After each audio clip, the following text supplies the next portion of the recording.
ይሄ ቃል በውስጤ ከሚያወራኝ መንፈስ ቅዱስ ጋር የሚጋጭ ነገር አይነም። የተስማሙ የምሰማው የእግዚአብሔር ድምጽ ከእግዚአብሔር ቃል ጋር ከተጋጨ አደገኛ ነው። መንፈስ ቅዱስ ይበልጣል ይባላል። አንደኛው ወገን ደግሞ ከመንፈስ ቅዱስ ይልቅ የእግዚአብሔር ቃል ይበልጣል ይላል። የትኛው ይመስላችኋል አዋጭ?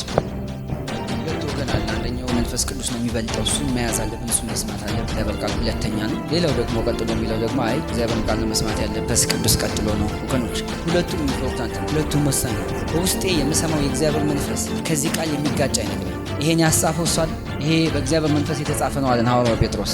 ከዚህ ቃል የሚጋጭ ነገር አያወራኝ፣ ከዚህ ቃል ጋር ግን የሚስማማ ያወራ። ይሄ ቃል በውስጤ ከሚያወራኝ መንፈስ ቅዱስ ጋር የሚጋጭ ነገር አይነግረኝ። የተስማሙ የምሰማው የእግዚአብሔር ድምጽ ከእግዚአብሔር ቃል ጋር ከተጋጨ አደገኛ ነው። የምናነበው የእግዚአብሔርን ቃል ደግሞ የሚመሰክርልን በውስጣችን የሚኖረው መንፈስ። ሰዎች ኖ የእግዚአብሔር ቃል ሳይሆን ውስጤን ብቻ ነው የምሰማ ካሉ አጋንንት ይመራቸዋል። እንደዚህ ከሆነ በለ አጋንንት ነው የሚመራው በለ። የእግዚአብሔር ቃል በለ መልህቅ ነው በለ፣ ይይዝሃል እንዳትሳሳት፣ ከጥፋት ከኃጢአት የሚታደግ ይሄ ነው። ማንም ሰው በክርስቶስ ኢየሱስ ይሁንም አይሁንም ውስጡን ሲያደምጥ ውስጡ ድምፅ አለ።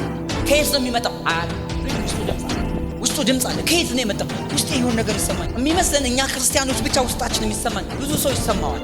ልዩነቱ እኛ የእግዚአብሔርን ቃል ስለያዝን የምንሰማው አካል አለ። መለያችን ደግሞ ይሄ ነው።